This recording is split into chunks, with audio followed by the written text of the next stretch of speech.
Shalom jemaat Tuhan yang terkasih, kita bersyukur kepada Tuhan karena kasih dan penyertaan Tuhan. Kita boleh kembali berjumpa dalam ibadah raya Minggu GKI Poso. Kita bersyukur kalau kita boleh ada sampai dengan hari ini. Itu semua karena kasih dan anugerah Tuhan. Untuk itu mari bersama-sama dengan hati yang bersyukur kita mau datang memuji dan menyembah Tuhan. Mari kita mempersiapkan hati dan seluruh keberadaan kita untuk masuk dalam hadirat Tuhan. Mari bersama-sama kita berdoa. Terima kasih ya Tuhan, atas anugerah-Mu kami boleh ada sampai dengan hari ini. Dan saat ini, sebagai rasa syukur kami di hadapan-Mu, kami mau datang membawa korban syukur kami, yaitu pujian kami, penyembahan kami, bahkan hidup kami lewat ibadah pada saat ini. Kami serahkan ibadah kami dari awal sampai selesainya ke dalam tangan pimpinan penyertaan Tuhan. Layakan setiap kami sehingga kami layak masuk dalam hadirat-Mu, memuji-Mu dan menyembah-Mu. Dalam nama Tuhan Yesus kami berdoa. Haleluya. Amin.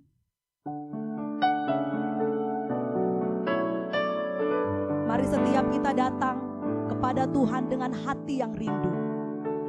Hati yang rindu untuk menyembah Dia. Hati yang rindu untuk memuliakan nama Tuhan.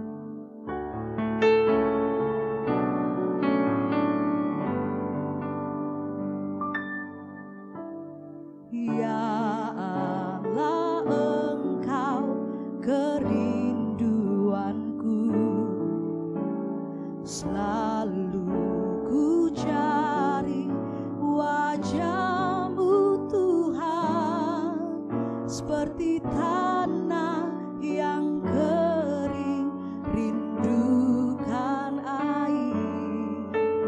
Demikianlah jiwaku rindu Engkau. Ku memandang-Mu di tempat kudus, dan ku melihat kemuliaan-Mu. Ku berdiam di bawah naungan sayap-Mu, dan ku dapati kekuatan baru. Sebab kasih setia-Mu lebih dari hidup, kebaikan-Mu melimpah atasku. Jiwaku melekat kepada-Mu Tuhan, betapa ku merindukan-Mu. Mari sekali lagi dengan hati yang bersyukur kita dengan pujian ini. Ya Allah, Engkau kerinduanku,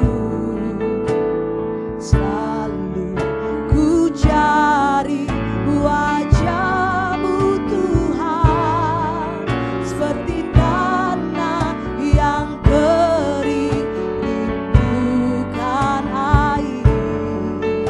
Demikianlah jiwaku rindu Engkau.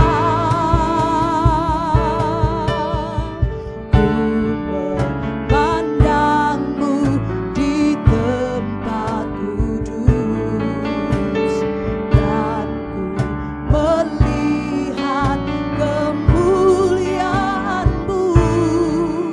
Ku berdiam di bawah naungan sayap-Mu, dan ku dapati kekuatan baru.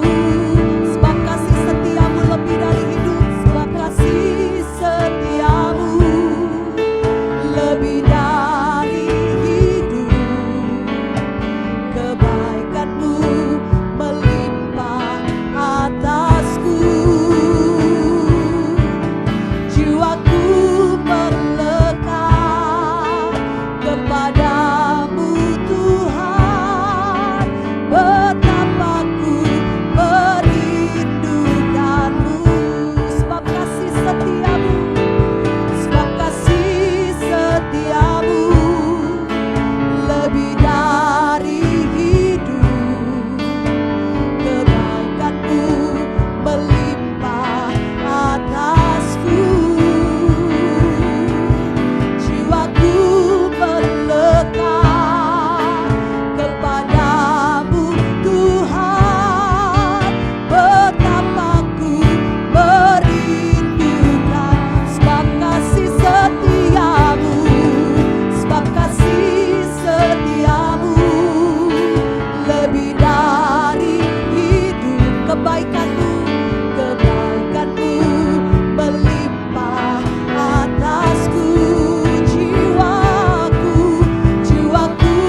pengakuan di hadapan-Mu ya Tuhan. Kami mau terus memuliakan nama-Mu. Kami mau terus memuji Engkau, sebab hanya Engkau Tuhan kami yang layak dipuji dan layak disembah. Ujilah kami Tuhan, cobalah kami, selidiki hati dan batin kami, dan biarlah mata kami hanya tertuju kepada Engkau. Terima kasih Tuhan.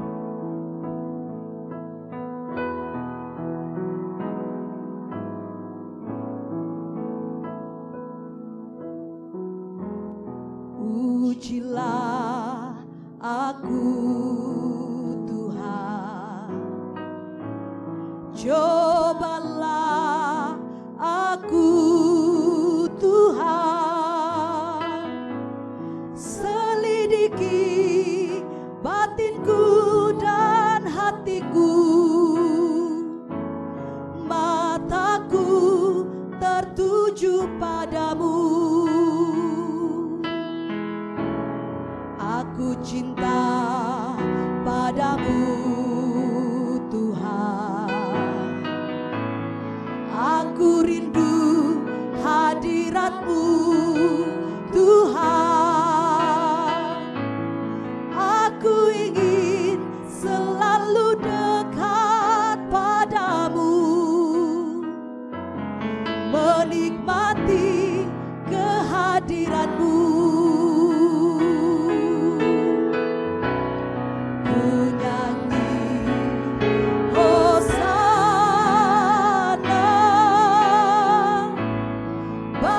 Rajaku yang duduk di tahta, aku muliakan dan ku agungkan. Kau layak disembah. Ku nyanyi hosana, ku nyanyi hosana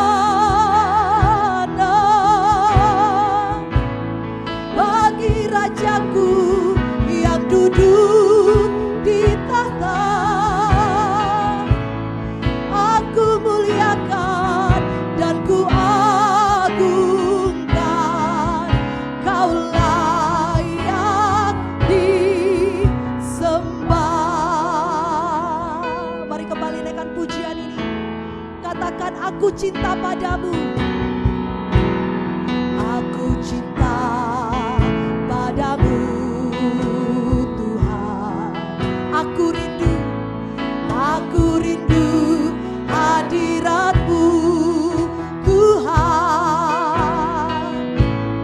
aku ingin selalu dekat padamu, menikmati kehadiran-Mu. Mari angkat tanganmu, katakan, ku nyanyi hosana.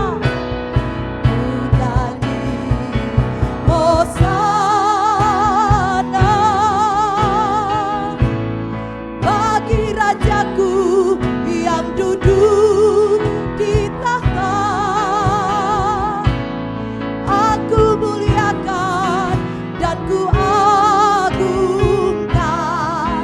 Kau layak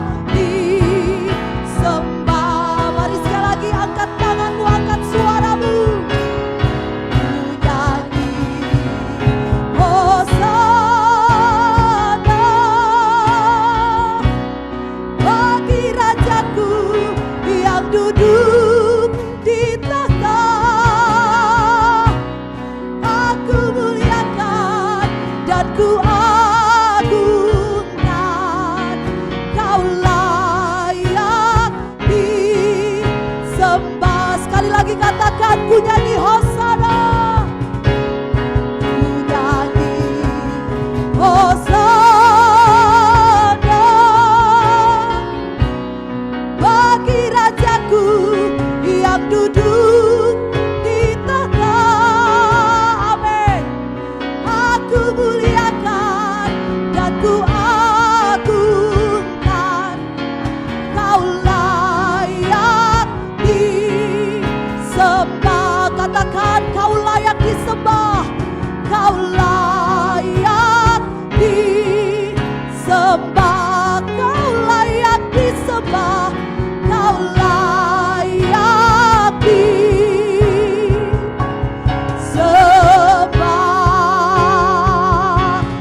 berikan sorak-sorai bagi Tuhan kita. Haleluya. Hanya Engkau yang layak dipuji dan layak disembah. Ini setiap kami anak-anak-Mu, kami mau datang memuji Engkau, bersorak-sorai bagi nama-Mu. Yang siap memuji nama Tuhan, sama-sama kita katakan amin. Mari berikan sorak-sorai buat Tuhan kita Yesus. Haleluya.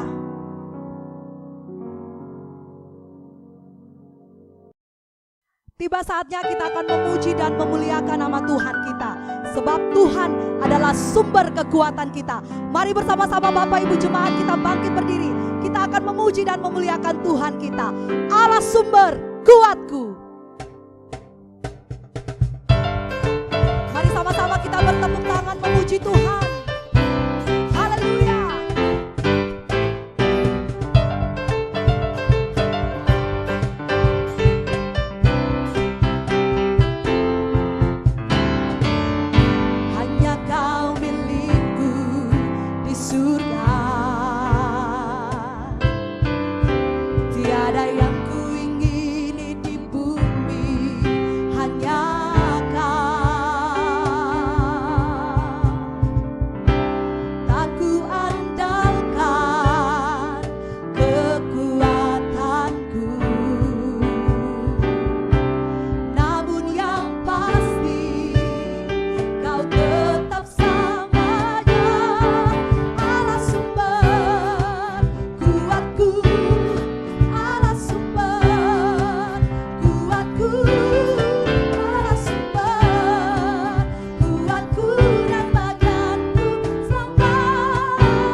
Di badai topan dunia, kita percaya hanya Yesus sumber kekuatan dan tempat perlindungan kita yang teguh. Yang percaya mari sama-sama kita katakan amin. Mari kita bersorak-sorai bagi Tuhan kita Yesus di badai topan dunia. Mari sama-sama kita bertepuk tangan Bapak Ibu Saudaraku.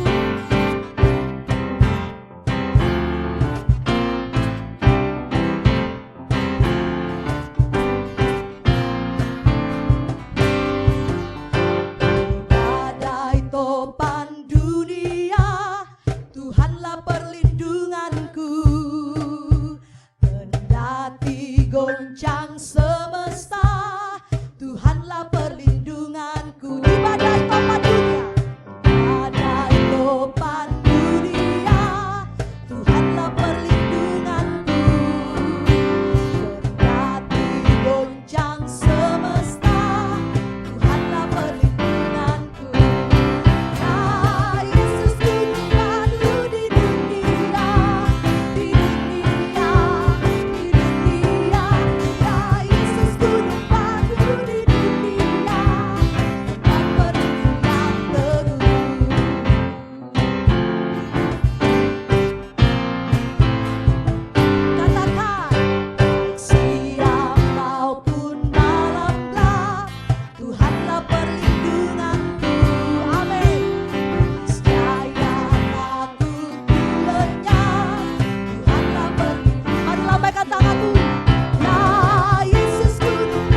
Tiba saatnya kita akan memberikan persembahan syukur kita kepada Tuhan. Mari kita berikan yang terbaik untuk Tuhan kita. Sebab Tuhan telah memberikan yang terbaik di dalam hidup kita. Dia memberikan nyawanya bagi setiap kita.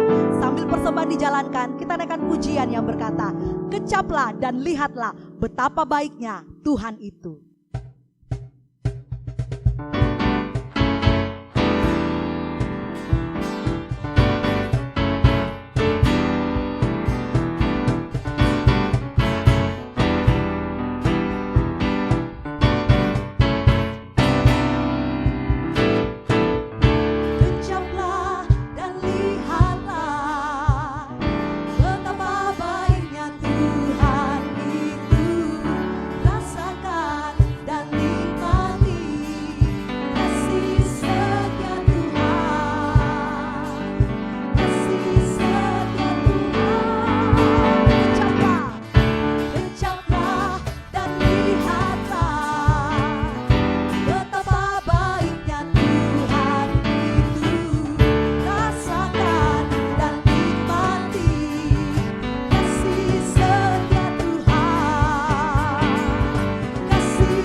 Ada kesempatan bagi kami untuk membawa korban syukur kami kepada Tuhan. Kami tahu apa yang kami berikan ini tidak sebanding dengan pemberian Tuhan di dalam hidup kami, bahkan pengorbanan-Mu atas setiap kami. Tetapi kami mau belajar memberikan yang terbaik untuk Tuhan. Bahkan kami mau belajar untuk mendukung pekerjaan Tuhan di tengah-tengah pelayanan yang ada di gereja kami. Terima kasih ya Tuhan. Terlebih dari itu, ajarkan kepada setiap kami untuk kami mau mempersembahkan hidup kami sebagai persembahan yang kudus dan yang berkenan di hadapan Tuhan. Terima kasih Tuhan, ini persembahan kami, terimalah. Dalam nama Tuhan Yesus kami berdoa. Haleluya. Amin. Tiba saatnya kita akan mempersiapkan hati kita untuk mendengarkan kebenaran firman Tuhan. Biarlah Roh Kudus Allah yang mencelikan mata rohani kita, sehingga kita dapat mengerti dan memahami akan firman Tuhan yang akan kita dengarkan pada saat ini. Sambil kita mempersiapkan hati kita, bersama-sama kita naikkan pujian yang berkata, Engkaulah perisaiku saat badai menerpa. Hanya Tuhanlah sumber kekuatan kita, tempat perlindungan kita yang teguh.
Shalom Bapak Ibu Saudaraku yang dikasihi Tuhan. Senang rasanya masih bisa melayani meskipun hanya bisa melalui layar kaca. Saat ini kita akan kembali belajar tentang kebenaran firman Tuhan. Itulah sebabnya mari terlebih dahulu kita berdoa.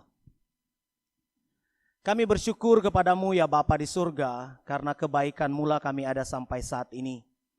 Kami hendak membaca dan merenungkan firman bersama-sama.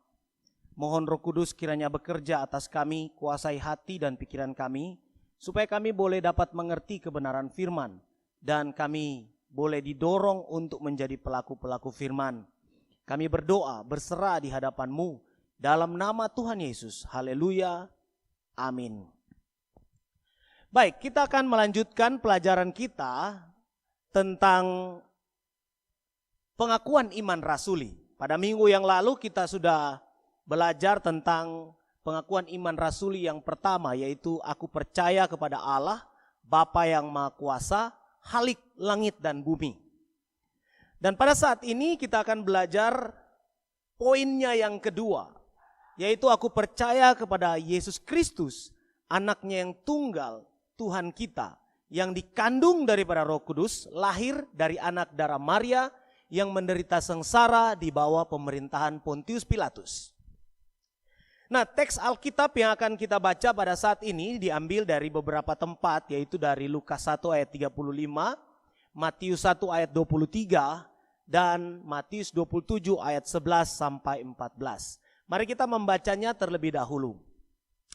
Lukas 1 ayat 35 berkata demikian. Jawab malaikat itu kepadanya, Roh Kudus akan turun atasmu dan kuasa Allah yang maha tinggi akan menaungi engkau.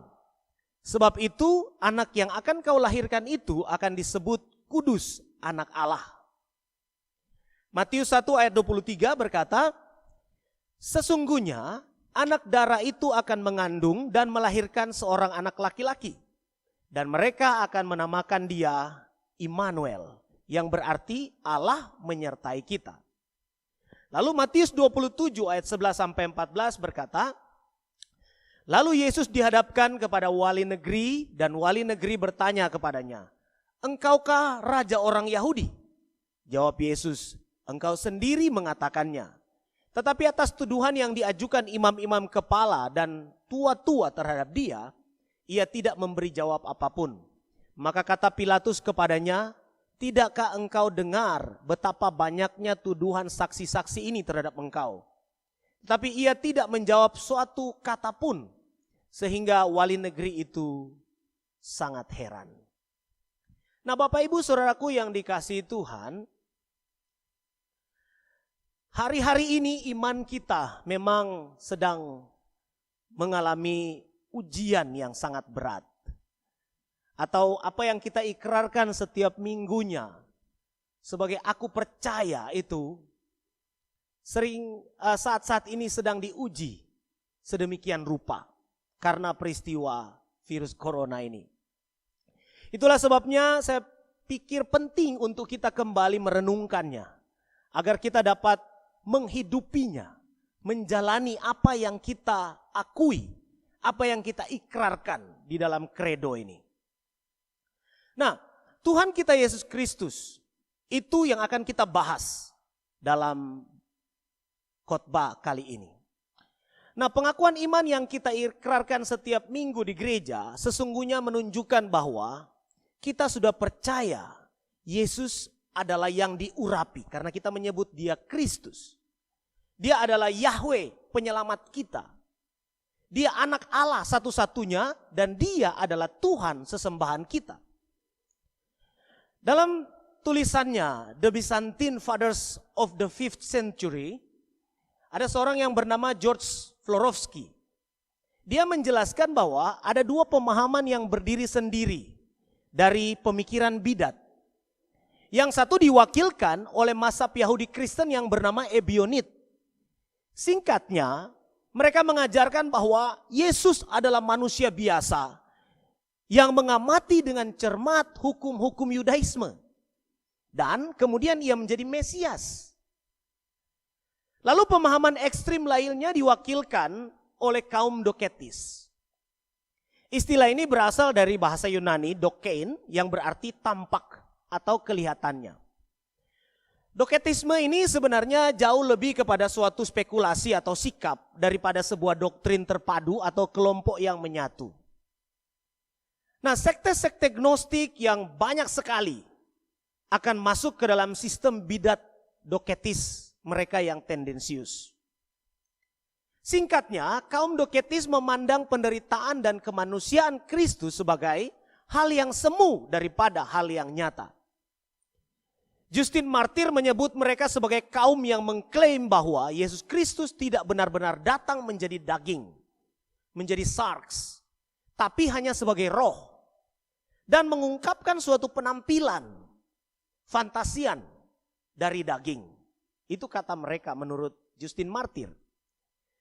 Nah, apa yang signifikan adalah bahwa dua pengajaran bidat ini, Doketis dan Ebionit, merangkul dua pandangan kristologi yang berbeda, dan pandangan yang berbeda ini telah sangat ditentang oleh kristologi gereja yang dibuktikan dalam Injil Yohanes. Yang satunya terlalu berlebihan menekankan kodrat manusia Kristus, dan yang lain terlalu berlebihan menekankan kodrat ilahi Kristus. Dari sini kita melihat dua penekanan meskipun dalam perbedaan konteks historis dan doktrin yang muncul di kemudian harinya dengan bentuk yang lebih canggih, yaitu Nestorianisme dan monofitisme. Harnack menerapkan istilah adopsionis untuk Ebionit dan istilah pneumatik untuk Doketis atau istilah anak Buddha. Sekarang ini di gereja-gereja ngeroh, pneumatik ya. Nah, para penulis Kristen mula-mula secara konstan menentang dua pandangan yang tendensius ini. Dan rupanya hari-hari ini serangan-serangan terhadap Kristus dan eksistensinya itu semakin terstruktur, masif, dilancarkan oleh orang-orang yang menentang kekristenan. Apalagi di masa-masa yang sulit seperti ini. Nah, kita kembali kepada pengakuan iman rasuli kita. Kalimat utama dalam pengakuan iman rasuli tentang Kristus berbunyi, dan kepada Yesus Kristus anaknya yang tunggal Tuhan kita. Di sepanjang sejarah kekristenan, bukan hanya sekarang, orang telah mempertanyakan bahkan berbantah tentang pokok Kristus ini. Mereka membantah keyakinan yang ada di dalam pengakuan iman rasuli ini. Kadangkala secara membabi buta. Mereka bertanya, bagaimana mungkin orang Kristen mengakui bahwa Yesus adalah anak tunggal Allah dan Tuhan mereka. Sementara dia juga diakui sebagai manusia sejati. Nah, dalam kredo rasuli ini dikemukakan secara singkat jawaban tentang pertanyaan tersebut. Perhatikan 3 anak kalimat yang mengikuti kalimat utama Yesus Kristus, anaknya yang tunggal Tuhan kita. 1, yang dikandung daripada Roh Kudus. 2, lahir dari anak darah Maria. Dan 3, yang menderita sengsara di bawah pemerintahan Pontius Pilatus. Lalu orang mempertanyakan lagi, apa dasar orang Kristen meyakini hal yang aneh seperti itu? Saya mau katakan, sebenarnya ini bukanlah keanehan, tetapi lebih tepat keunikan. Ya, keunikan Yesus. Dalam kredo atau syahadat ini, orang Kristen meyakini bahwa Yesus Kristus adalah unik. Artinya tiada duanya di seluruh jagat raya ini. Syahadat ini menegaskan tentang siapa Yesus dari segi hakikat keberadaannya. Nah, yang pertama, Yesus itu ilahi. Dikatakan di sana yang dikandung daripada Roh Kudus. Untuk menjelaskan poin ini kita perlu melihat teks Alkitab yang menyatakan tentang proses kelahiran Yesus. Lukas 1 ayat 35 yang kita sudah baca tadi. Roh Kudus akan turun atasmu, kata firman Tuhan. Dan kuasa Allah yang maha tinggi akan menaungi engkau. Sebab itu anak yang akan kau lahirkan itu akan disebut kudus, anak Allah. Dalam teks tersebut malaikat menjelaskan kepada Maria bahwa anak yang dikandung itu dari Roh Kudus. Ini bicara mengenai asal-usul anak itu adalah dari atau bersumber dari Roh Kudus, Allah, ilahi, bukan dari benih manusia Yusuf. Dan Maria disebut anak darah atau seorang perawan pada saat mengandung Yesus. Lalu kemudian Gabriel melanjutkan bahwa anak itu kudus. Adakah yang kudus di seluruh dunia ini sebagai manusia selain Allah? Disebut kudus dan disebut anak Allah. Ini ajaib. Artinya Yesus itu Allah masuk di dalam daging.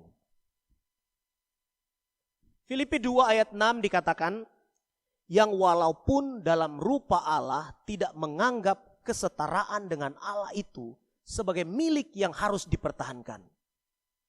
Dalam terjemahan King James dikatakan, who being in the form of God, thought it not robbery to be equal with God. Equal with God. He has the equality with God. Setara. Para pakar perjanjian baru sepakat mengatakan bahwa ayat ini menunjukkan eksistensi Yesus sebelum inkarnasi. Atau inkarne atau ensarke sebelum itu. Mengambil rupa manusia. Jadi dia Allah lalu kemudian datang ke dalam dunia mengambil rupa. Masuk ke dalam daging. Berinkarnasi. Dia equal. Dia setara dengan Allah. Ada satu bagian Alkitab lagi. Yohanes 1 ayat 1 sampai 5 berkata, pada mulanya adalah firman. Firman itu bersama-sama dengan Allah dan firman itu adalah Allah. Ia pada mulanya bersama-sama dengan Allah. Segala sesuatu dijadikan oleh dia dan tanpa dia tidak ada suatu pun yang telah jadi dari segala yang telah dijadikan. Dalam dia ada hidup dan hidup itu adalah terang manusia. Terang itu bercahaya di dalam kegelapan dan kegelapan itu tidak menguasainya. Berdasarkan kedua ayat ini, apakah kita akan berkata bahwa Yesus adalah manusia biasa yang dimuliakan oleh Allah? Adakah kita akan berkata bahwa dia hanyalah seorang nabi utusan Allah?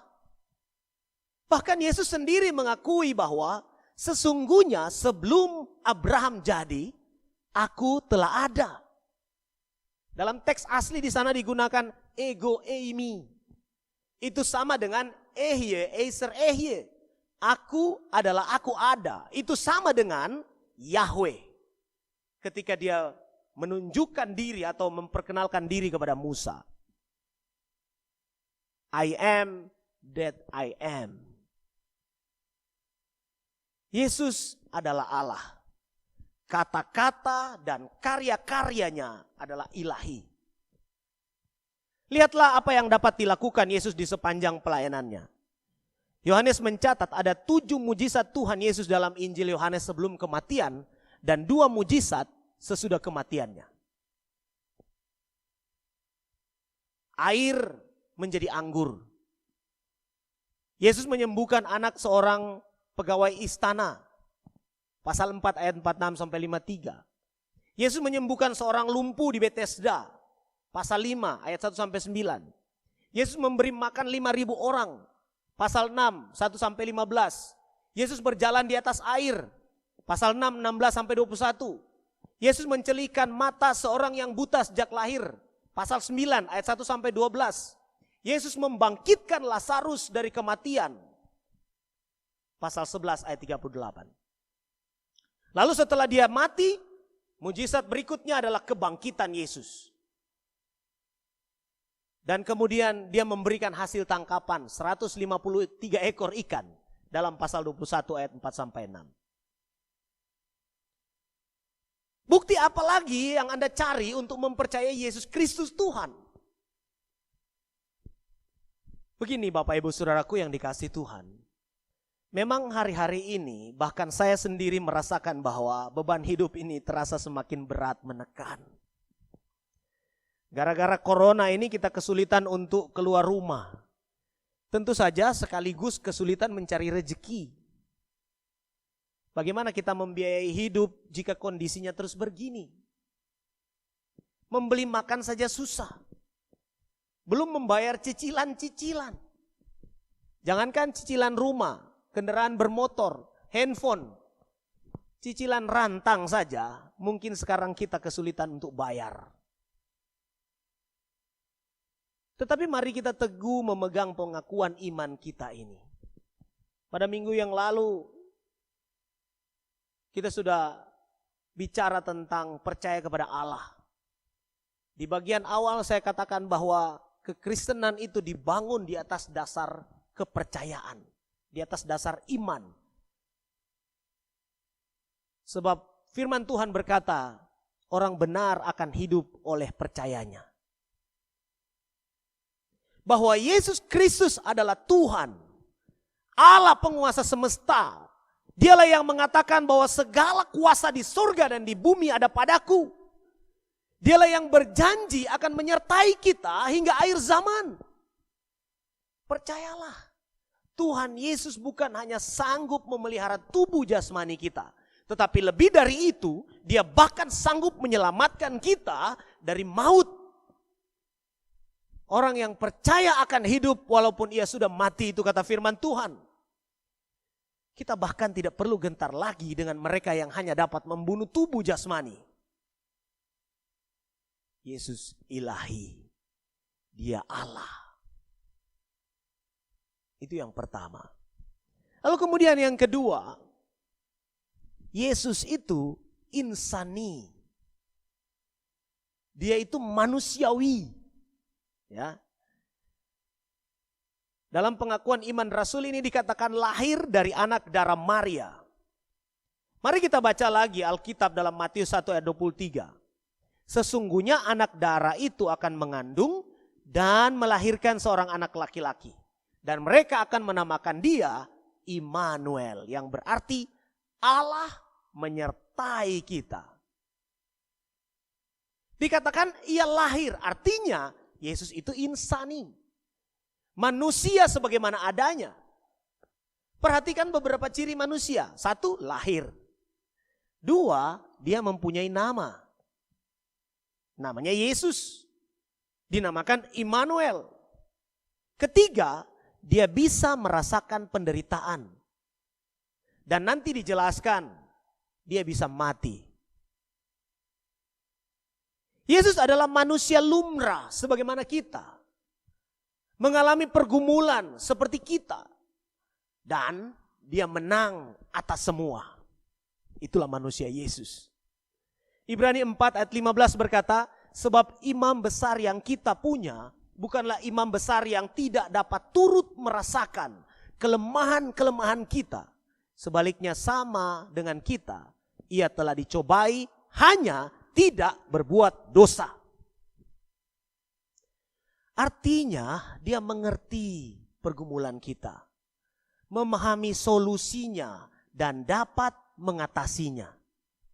Itulah Yesus. Itulah keunikan pribadi Yesus. Dia ilahi sekaligus insani. Yesus ini bukanlah Allah yang bersemayam di atas langit sana dan ongkang-ongkang kaki sambil melihat ke bawah dan berkata, kasihan sekali manusia itu ya. Mereka menderita di bumi. Lalu dia berkata, ya sudahlah, biarkan saja mereka menanggung semua akibat dosa mereka. Tidak, tidak. Dia turun dari singgasananya di sorga. Menunjukkan bahwa dia benar-benar mengasihi kita, mengerti kita, dan tentu tahu solusi dari pergumulan-pergumulan kita. Ada suatu kebiasaan yang kadangkala menurut perasaan kita menolong seseorang yang sedang sakit tetapi sebenarnya malah menyakitkan dan cenderung menambah penderitaan. Jadi begini, misalnya suatu hari waktu kita sedang sakit gigi,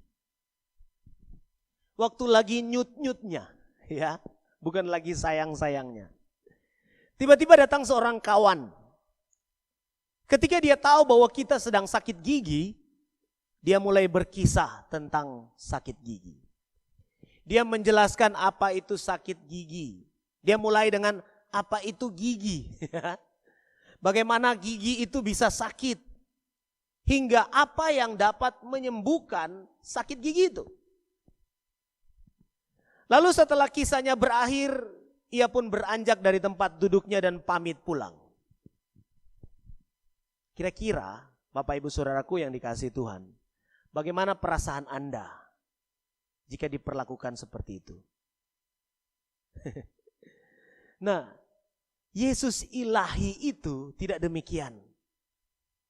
Dia datang ke dunia menjadi sama seperti kita, menjadi manusia. Sehingga dia dapat turut merasakan kelemahan-kelemahan kita. Dia seolah-olah ingin memberitahu, aku benar-benar tahu, lihat. Aku mengalami seperti yang kau alami. Hanya saja, ia tidak berbuat dosa. Dia tahu segala deritamu, saudaraku. Dia mengerti secara persis dan sempurna. Dan puncaknya, dia tahu solusi dari setiap pergumulan kita.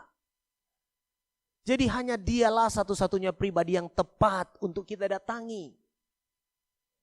Ada sebuah lagu yang liriknya, kira-kira lagunya begini.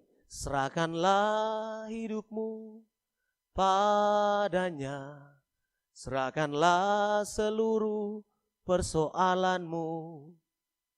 Sebab di dalam namanya ada jaminan kekal di dalam segala perkara. Kalimat selanjutnya, berseru kepada Yesus. Karena dia akan memberi kedamaian abadi. Nah Bapak Ibu Saudaraku yang dikasihi Tuhan, itulah Yesus kita. Itulah yang setiap minggu ketika beribadah di gereja kita sama-sama ikrarkan pengakuan imannya. Aku percaya kepada Yesus Kristus, anaknya yang tunggal, Tuhan kita. Dia ilahi, dia juga insani. Dia Allah yang maha kuasa, tapi dia juga merasakan apa penderitaan kita di dunia ini. Lalu yang ketiga, di dalam pengakuan iman ini menunjukkan tentang selain Yesus ilahi, Yesus insani, Yesus histori. Atau Yesus sejarah. Dikatakan dalam pengakuan iman kita menderita di bawah pemerintahan Pontius Pilatus. Mari kita lihat Matius 27 ayat 11 yang tadi kita sudah baca di awal. Dikatakan, lalu Yesus dihadapkan kepada wali negeri. Dan wali negeri bertanya kepadanya, engkaukah raja orang Yahudi? Jawab Yesus, engkau sendiri mengatakannya. Tetapi atas tuduhan yang diajukan imam-imam kepala dan tua-tua terhadap dia, ia tidak memberi jawab apapun. Maka kata Pilatus, perhatikan, ada nama disebut di sana. Kata Pilatus kepadanya, tidakkah engkau dengar betapa banyaknya tuduhan saksi-saksi ini terhadap engkau? Tetapi ia tidak menjawab suatu kata pun sehingga wali negeri itu sangat heran. Nah, apa maksudnya Injil mencatat nama Pilatus, pemerintahan dan wali negeri, gubernur maksudnya. Tujuannya supaya pembaca mengetahui bahwa kisah Yesus ilahi insani itu bukanlah sebuah mitos. Bukan sebuah dongeng, bukanlah sebuah fiksi. Ini fakta sejarah. Kita dapat membandingkan dengan sejarah Kekaisaran Romawi. Apakah pernah ada sebuah kerajaan yang menguasai dunia. Ada. Romawi pernah menguasai wilayah Palestina. Lalu kita bisa bertanya, mencari tahu, adakah gubernur yang namanya Pilatus? Semuanya cocok dan pas dengan sejarah mengenai Yesus. Sejarawan-sejarawan mereka, saudara bisa telusuri tulisan-tulisannya. Seperti tulisan Tacitus, Pliny Muda, dan masih banyak lagi yang lain. Jadi bukti baik dari dalam Alkitab maupun dari luar Alkitab tentang Yesus yang histori ini, itu sinkron, ada. Kalau Anda tidak mau mempercayai catatan sejarah, lalu harus mempercayai apa? Bahkan menurut beberapa orang, history itu diambil dari kata his story. Artinya cerita tentang dia. Maksudnya Yesus. Ya. Ingat istilah BC and AD. Before Christ. Lalu Anno Domini. Sebelum Yesus dan tahun Tuhan. Hah? Nah Bapak Ibu Saudaraku yang dikasihi Tuhan, pada tahun 203 pemerintah Roma menangkap seorang wanita berusia 22 tahun, seorang Kristen bernama Perpetua. Kejahatan bukanlah ia menyembah Yesus, tetapi dia menyembah hanya Yesus. Itu kejahatannya. Dia menolak untuk menyembah dewa-dewa lain. Akibatnya dia dinyatakan bersalah karena pengkhianatan dan dihukum mati. Kenapa sih Perpetua ini begitu kokoh pada pendiriannya? Mengapa dia tidak berkompromi saja agar nyawanya terselamatkan? Jawabnya adalah karena dia tahu bahwa yang dia percayai adalah suatu fakta sejarah. Saudara, iman kita ini benar. Kita tidak mengimani sesuatu yang kosong. Keyakinan kita dibangun di atas dasar fakta sejarah yang dapat ditelusuri dan dibuktikan. Jangan minder dengan imanmu, saudaraku. Ingatkah kita bagaimana ketika Thomas bertemu Tuhan Yesus setelah kebangkitannya? Tuhan sama sekali tidak keberatan membuktikan bahwa dia benar-benar bangkit. Hanya saja Tuhan berkata, karena engkau telah melihat aku, maka engkau percaya. Berbahagialah mereka yang tidak melihat namun percaya. Yohanes 20 ayat 29. Ini berhubungan dengan bagaimana kita bersaksi, menceritakan kebenaran, menunjukkan bahwa aku orang Kristen dan imanku adalah iman yang dibangun di atas dasar fakta. Bukanlah isapan jempol belaka. Mari jalani panggilanmu. Hari-hari ini memang sulit. Tetapi amanat agung itu tidak dibatalkan karena pergumulan kehidupan, bukan? Tetaplah percaya, tetaplah bergantung kepada Yesus yang ilahi, Yesus yang insani, Yesus yang histori itu. Mari kita berdoa. Bapa di surga, meteraikanlah firman-Mu ini kepada setiap kami. Sehingga dari dalam hati sanubari kami benar-benar bergantung mutlak hanya kepadamu di masa-masa yang sulit ini. Terima kasih Tuhan untuk firman-Mu. Di dalam nama Tuhan Yesus Kristus kami berdoa, haleluya, amin.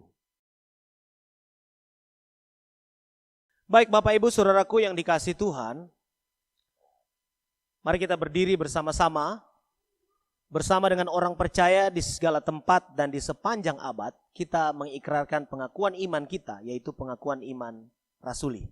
Kita sama-sama berkata, aku percaya kepada Allah, Bapa yang Maha Kuasa, Halik langit dan bumi. Dan kepada Yesus Kristus, anaknya yang tunggal Tuhan kita, yang dikandung daripada Roh Kudus, lahir dari anak darah Maria, yang menderita sengsara di bawah pemerintahan Pontius Pilatus, disalibkan, mati dan dikuburkan, turun ke dalam kerajaan maut. Pada hari yang ketiga, bangkit pula dari antara orang mati, naik ke surga, duduk di sebelah kanan Allah, Bapa yang Maha Kuasa. Dan dari sana ia akan datang untuk menghakimi orang yang hidup dan yang mati. Aku percaya kepada Roh Kudus, gereja yang kudus dan am, persekutuan orang kudus, pengampunan dosa, kebangkitan tubuh, dan hidup yang kekal. Amin. Silakan duduk kembali. Mari kita bersama-sama menaikkan doa syafaat kita. Kita berdoa. Terpujilah Engkau ya Allah, Bapa pencipta langit semesta, sekalian isinya. Kami bersyukur atas kebaikan-Mu dalam hidup kami. Kami berterima kasih kepadamu atas anugerah Tuhan yang besar, keselamatan kekal di dalam Yesus Kristus yang Engkau berikan.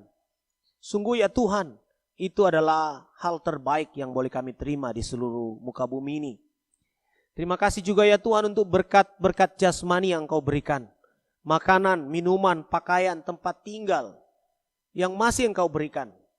Yang meskipun dalam keadaan sulit kami percaya Allah menyertai kami. Terima kasih ya Tuhan untuk semuanya itu. Kami juga menyadari bahwa di tengah-tengah berkat Tuhan yang melimpah, kami seringkali melupakan Tuhan. Kami seringkali tidak peduli dengan Tuhan. Kadangkala kami berbuat dosa secara terang-terangan di hadapan-Mu. Tuhan, kami merendahkan diri mengakui semua kesalahan dan dosa kami di hadapan-Mu ya Tuhan. Ampunilah dan kasihanilah kami. Sucikan dan kuduskanlah kami. Tuhan, kami bersyukur, kami percaya bahwa pengampunan Tuhan berlaku atas kami. Kami percaya bahwa Allah adalah setia dan adil mengampuni orang-orang yang mengaku akan dosa-dosanya dan memohon pengampunan. Karena darah Kristus mengampuni setiap kami. Terima kasih Bapa di surga. Kami berdoa ingin menyerahkan seluruh keberadaan jemaat-Mu. Tuhan kiranya akan terus memberkati dimanapun berada. Di masa-masa sulit ini kami berserah kepadamu ya Tuhan terus menerus. Tuhan kiranya akan memberkati rumah tangga lepas rumah tangga. Berkati hubungan antara suami dan istri, orang tua dan anak, kakak beradik. Dan biarlah ada damai Kristus diam di antara mereka. Berdoa untuk pekerjaan, studi kami masing-masing.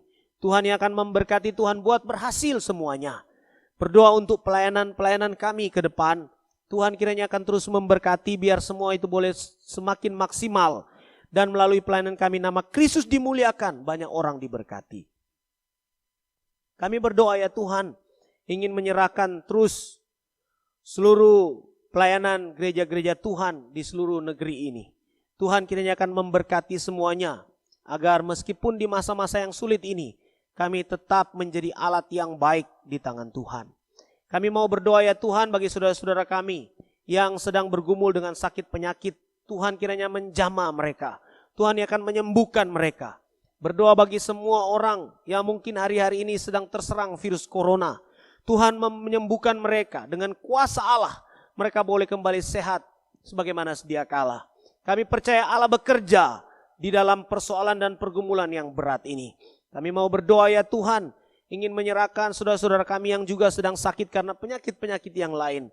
Tuhan Yesus jamahlah kiranya mereka, sehingga mereka boleh disembuhkan, sehat sebagaimana sedia kala untuk menjalankan tugas dan panggilannya. Kami berdoa ya Tuhan bagi seluruh negeri ini yang sedang dilanda oleh virus corona. Tuhan yang akan memberkati, berkati pemerintah, berkati tim medis, berkati semua orang yang ditinggal karena orang-orang yang mereka kasihi terkena virus corona ini. Berikan penghiburan dan kekuatan kepada mereka semua ya Tuhan. Terima kasih Bapa di surga, kami mau berdoa. Ingin menyerahkan juga saudara-saudara kami yang mungkin dalam minggu-minggu ini berulang tahun. Tuhan memberkati mereka, Tuhan berkati dengan hikmat, bijaksanaan. Semakin bertambah usia, semakin bertambah hikmat, kebijaksanaan mereka. Dan Tuhan buat berhasil apa yang mereka kerjakan di hari-hari ke depan. Terima kasih Bapa di surga, kami berdoa menyerahkan seluruh pergumulan kami, pribadi lepas pribadi. Kiranya Tuhan campur tangan dalam kehidupan kami. Tuhan yang akan menolong kami untuk keluar dari berbagai macam persoalan dan pergumulan kehidupan. Kami mempercayai Engkau ya Allah. Terima kasih, ini doa kami yang kami naikkan di dalam nama Yesus Kristus yang sudah mengajar kami berdoa demikian. Bapa kami yang di surga, dikuduskanlah namamu. Datanglah kerajaan-Mu, jadilah kehendak-Mu di bumi seperti di surga.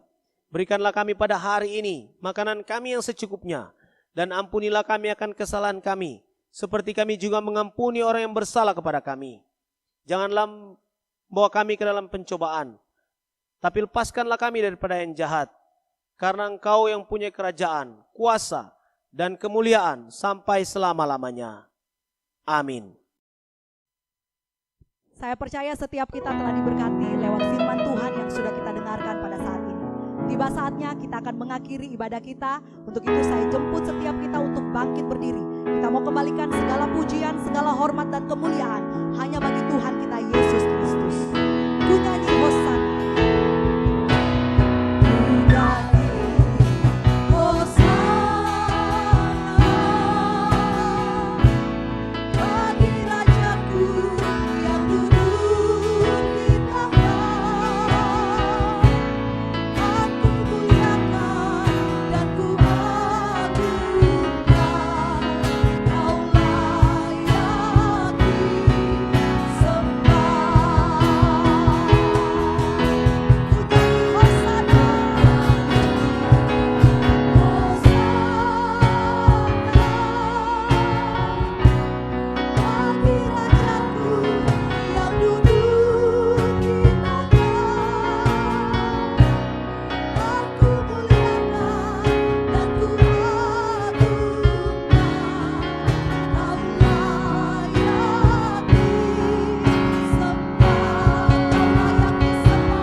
Segala pujian, hormat, kemuliaan hanya kami persembahkan kepadamu ya Allah. Biarlah apa yang kami lakukan pada saat ini sungguh menyenangkan hatimu. Dan biarlah berkat Tuhan turun tercurah melimpah bagi setiap kami. Jemaat yang dikasihi Tuhan, mari arahkan hati dan pikiranmu hanya kepada Kristus saja. Jadilah berkat kemanapun kau pergi dan berada. Dan terimalah berkat Tuhan. Kiranya berkat dari Allah Bapa, berkat dari Tuhan Yesus Kristus, berkat dari Roh Kudus menyertai kita sekalian saat ini sampai selama-lamanya. Haleluya. Amin. Amin.